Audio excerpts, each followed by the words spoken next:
Hey everybody, this is Matt and we're at Texas Toast Guitars. Thanks for watching. Well, we are coming to the end of my video every day in October 2024. And as a matter of fact, this will be the final pre-recorded video that we do. Tomorrow's live video on Halloween will be the last one for the month because it's the last day of the month. But let me tell you guys, it's been a lot of fun doing these videos. It's been a lot of work doing these videos too, but far and away, the most popular video that we did was, and this should come as no surprise, the what Les Paul got wrong and how I would fix it video. Again, I want to commend you guys for keeping the comment section as civil as humanly possible. I didn't have any comments that got flagged and kicked out.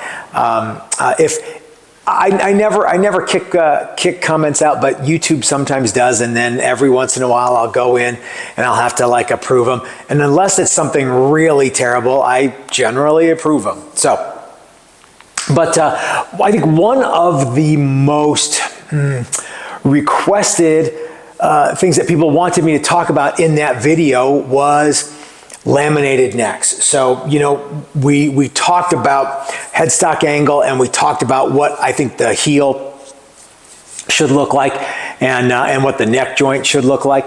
But a lot of people ask me, hey, do you think that a laminated neck on a Les Paul would make any inroads to the instrument being stronger? Yes, I do. I got to tell you guys, there was a lot of things that I missed in that video, so maybe we'll make another one day. I don't want to bombard you with Les Paul videos, but you get my drift. But I thought that one of the most interesting questions was about laminated necks, and I forget how many people asked that, but a lot of folks did. Hey, what do you think a laminated neck would be like on a Les Paul? Do you think a laminated neck would be stronger on a Les Paul? What about the Norland era Les Pauls that have laminated necks? Great questions. As a matter of fact, this Les Paul style neck is laminated. You can actually see this piece of wood here is slightly lighter than this piece. And I think that the laminated necks, whether they're 2-piece or 50-piece, have a lot of advantages and only a handful of disadvantages. I want to talk to you guys about some of that stuff right now. And again, I'm probably going to miss some stuff because it's all working off the old noggin here. But let's talk about some of the obvious pros of a laminated neck and the handful of cons. And I think what you guys will come up with is that the pros far outweigh the cons. Okay. Back in 1989, when I was at Roberto Venn, we used laminated necks. Again, they were 2-piece laminations, and they called it the equal opposite book match.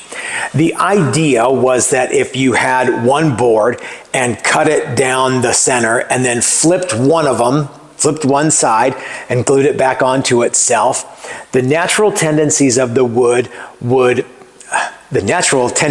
lumber would counteract each other. So I got to make sure I get this right.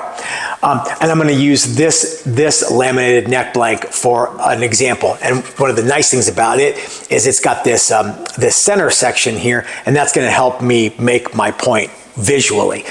I'm going to come back to that center, this center piece here, because I think that's another thing I want you guys to know about. But imagine that this piece of maple here was one piece, and I cut it down the center and then flipped one side and glued it back on itself. You don't have to imagine it because that's exactly what I did. So what can happen, and this is an engineering kind of a thing here, is if the natural tendency of this board would be to, let's say this is the board, the one on what is my right side we're talking about, would be to move toward you and to the right. Okay, and again, to my right, your left. What we would be doing was we would be gluing this other piece on that had a natural tendency to move away from you and to my left, your right. Okay, now notice I didn't say warp and twist.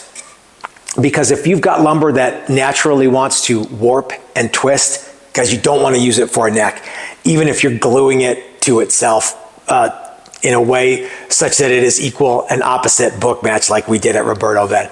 But all wood has a tendency to move and shift and absorb moisture and do whatever it's going to do. But I think oftentimes people say, if it warps and twists up and to the left, you want to glue it to something that twists down and to the right. Okay, if it's warping and twisting, you don't want to use it. But if it's going to gradually ease into up and to the right, you want to glue it to a piece that is naturally going to ease back and to the left, okay? The other neat thing about a laminate neck is that you can get the grain vertically oriented. You can get the grain vertically oriented. Now I'm going to show you here, I hope that you guys can see, this grain is about as vertically oriented as it gets.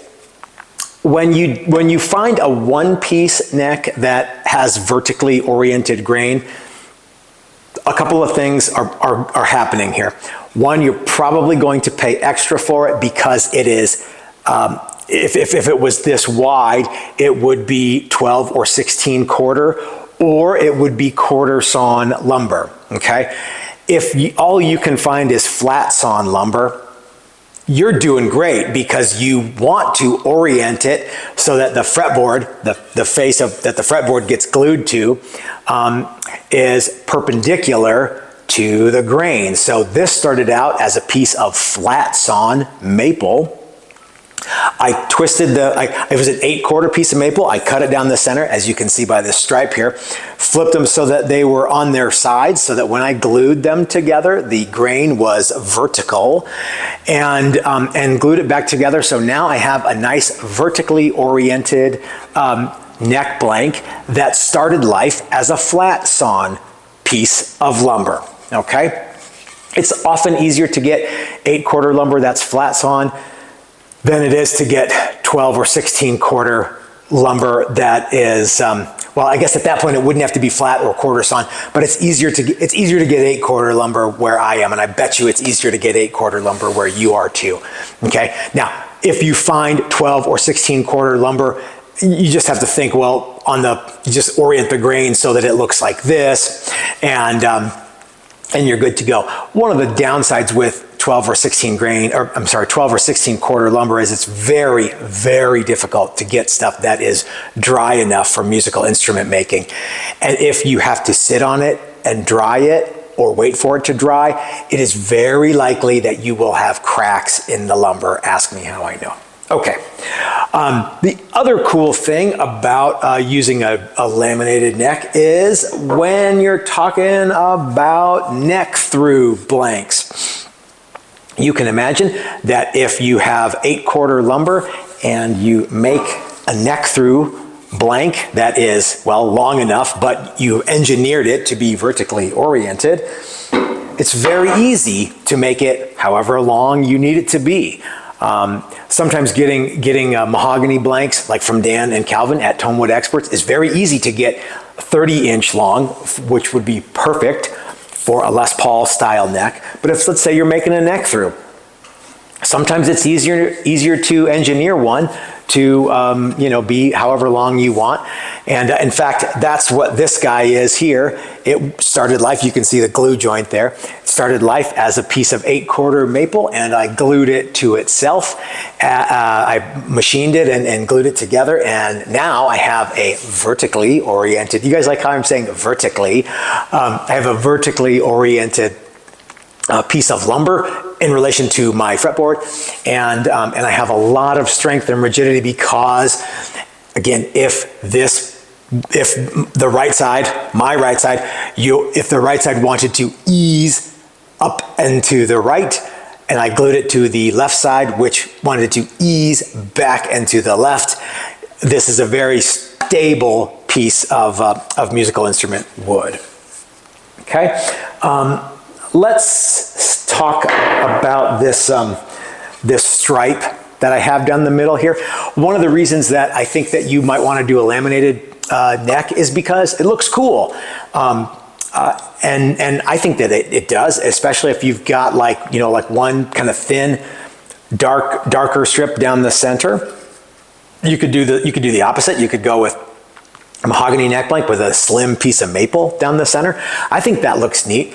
The other cool thing about doing this, especially on a maple neck, is especially rock maple, it's very hard.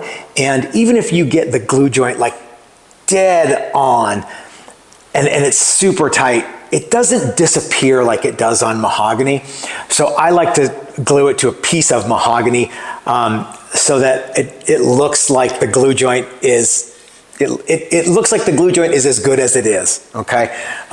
When you glue maple to maple, man, even if it's awesome, sometimes you can see a line because it's light wood, and you know, sometimes you can, sometimes you can't.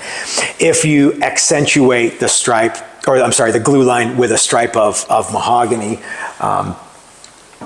or different color wood, then you see what I mean. So this piece of mahogany is not for an acoustic side, it's actually for a neck through blank. And it's gonna be going on the neck through blank that I use for the exclusive member only, that's Patreon and YouTube member videos that I'm gonna be doing about neck through construction, where we deep dive into all of the kind of nuances of building a neck through guitar. In fact, this one is one that you will see throughout the course, that's my phone, not yours, throughout the course of the video series. I haven't started the videos yet, but there's gonna be a couple different neck blanks. Actually, there's gonna be 3. They're all gonna be maple with maple neck throughs, and some of them are gonna have different color wings, and some are gonna have the same color wings, etc., etc. Okay, let's talk about some of the potential downsides with laminate neck construction.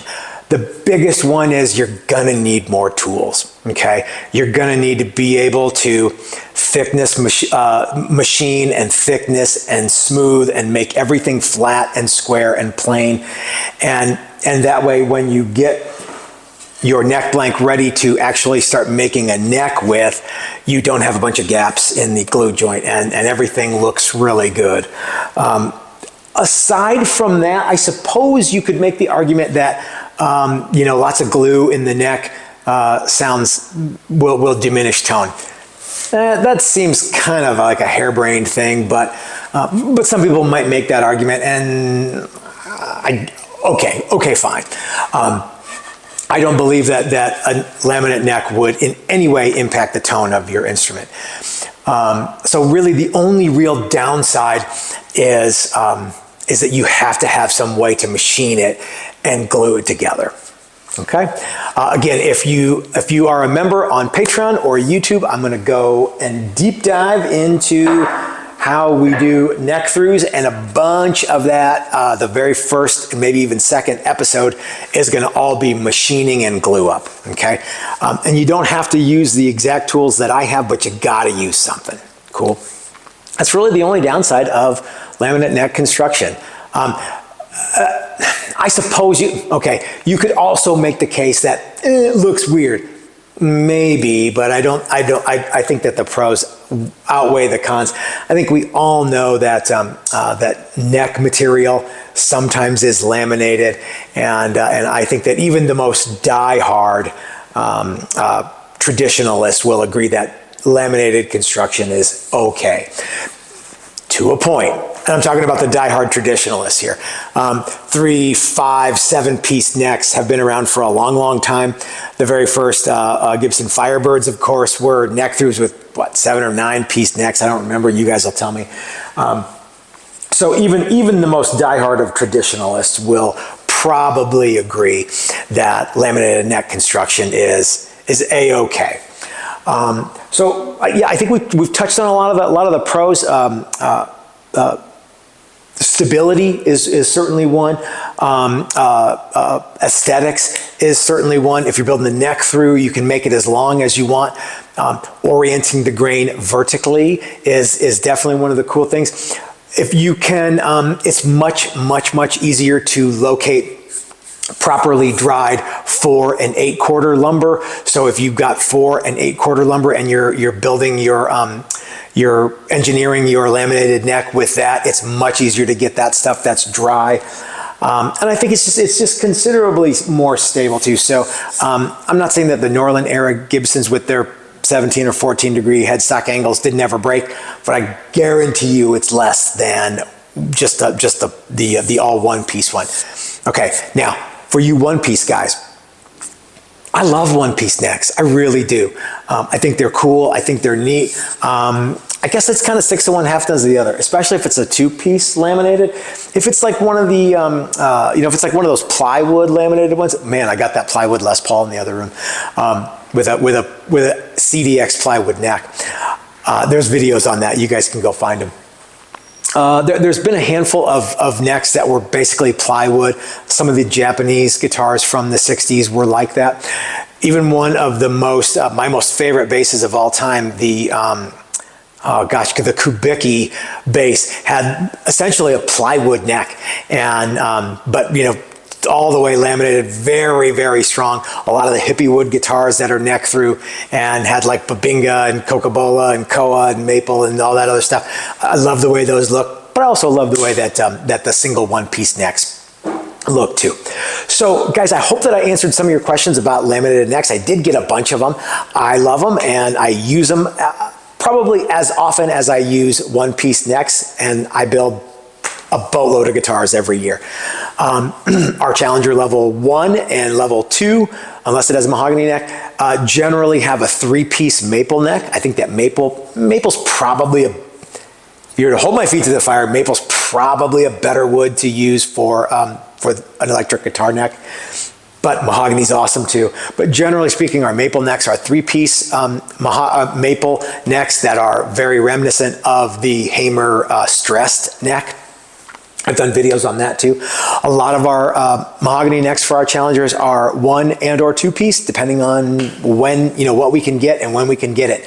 I'm not gonna let a guitar out of here that is kind of sucky, but has a 1-piece neck. I would much rather have a great guitar with a 2-piece neck than a lousy neck that's 1-piece, if you know what I mean. Okay, so I'm not gonna steer you guys wrong. I'm not gonna let it out of the shop unless it's good, and I'll sell no wine before it's time, etc., etc. So guys, I hope that you liked this video. Hope that I answered some of your questions. If you have more, please leave them in the comment section down below. Try to keep it civil. And if you like this kind of thing and you want to see my neck through video series that is going to be for members only on Patreon and YouTube, please sign up on either Patreon and YouTube. Even $1 a month will get you access to all of the neck through stuff that's coming up very, very soon, where we deep dive into neck through guitar construction. Okay, until next time, this is Matt at Texas Toast reminding you that if you're so smart, start your own YouTube channel. That's what I did. We'll see you next time, guys. Thanks for watching all these videos all month, and we'll see you next time. Have a great day.